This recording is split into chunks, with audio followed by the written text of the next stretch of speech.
Words appear. WB Games presents a NetherRealm Studios production. An old man stands in front of a caravan near a crowd. My friends, your patience is about to be rewarded. For I have saved the best for last. I have recently discovered a cure-all of unrivaled potency. It will soon be on the shelves in every home of Outworld. This elixir is crafted from an ancient recipe. It has Patreon flowers, Margovian nectar, powdered teeth of an Arctican dragon. All this and more, infused with powerful Lycorian magic. There is a village in the next canton over, where everyone has purchased this miracle cure. Overnight, all diseases, even Tarkat, have disappeared. Now, magic this potent is expensive. And I am sure you're asking yourselves, can I afford it? But the true question you must ask is, can I afford to be without it? You lie, Shang Tsung. Your cures are useless. The crowd parts for a bald man as he strides to Shang Tsung, fists hanging at his sides. I'm sorry. You are? Someone fool enough to have believed you. My daughter was dying when you came to my farm. You promised a miracle, and I gave you all I had. But only days later, she was dead. That is impossible. My magic could not have failed her. There was no magic!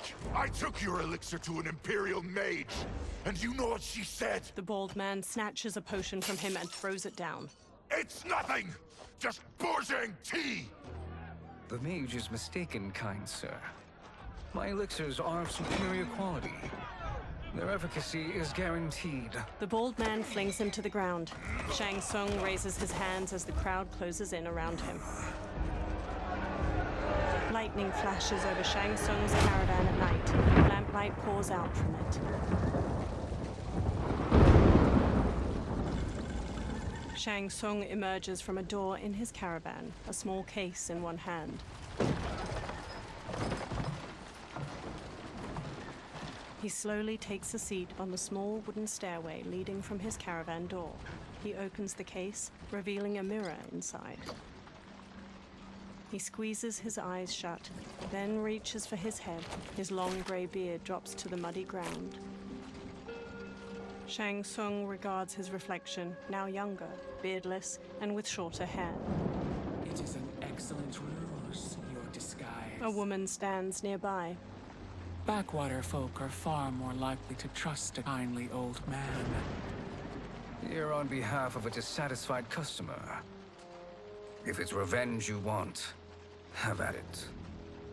If it's restitution, there's nothing left. What I want, Shang Tsung, is to elevate you, to make you the great sorcerer that now you can only pretend to be. A generous offer. Why me? You are uniquely resilient. Who else could eke out a living traveling Outworld's hinterlands, selling quack cures and fake magic? A living? It is barely survival.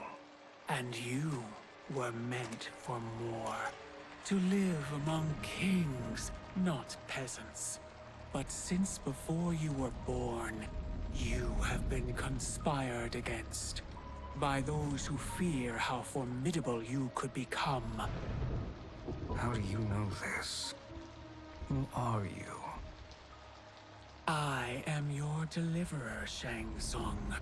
Join me, and I will put the realms at your feet. Water streams down Shang Tsung's face as he meets the woman's glowing blue eyes. He smiles toothfully.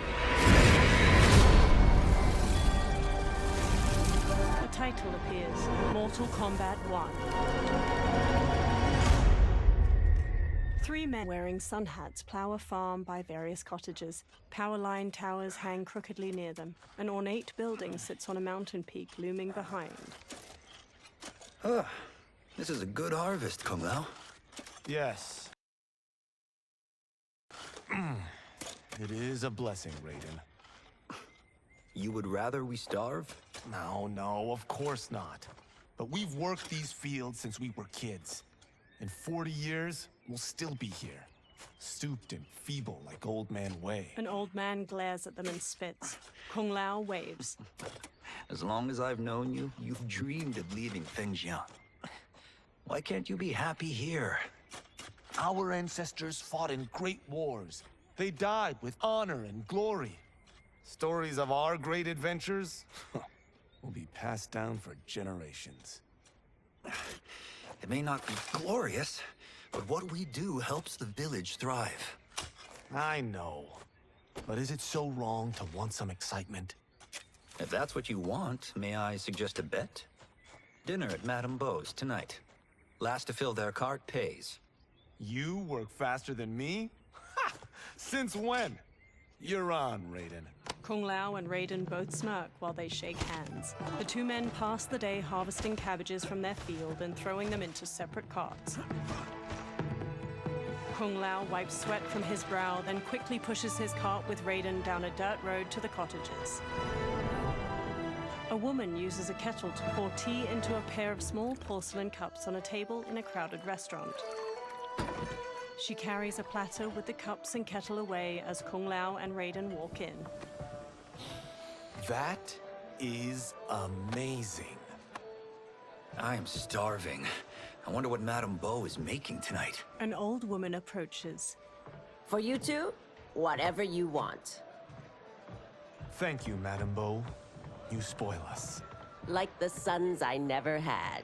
Madame Beau leads them to an outdoor dining area. They sit at one of the many tables.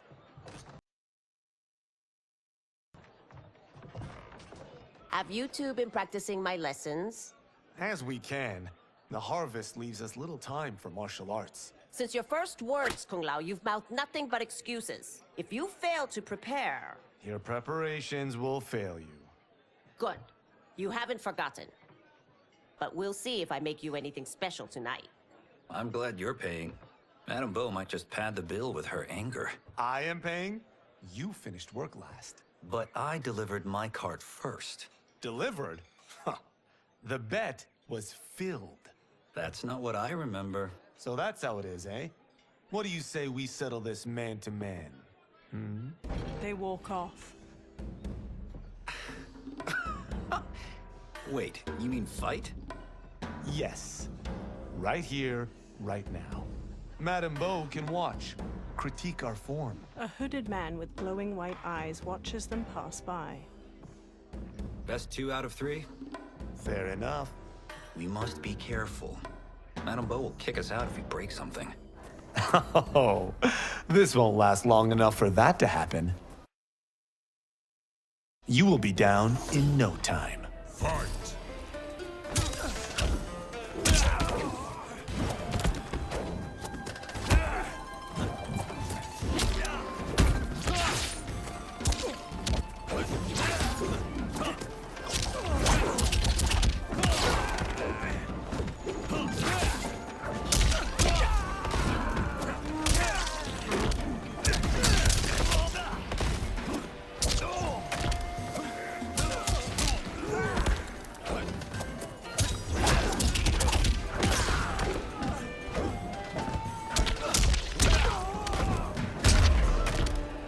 Must we go another round? We both know how this ends. Fight!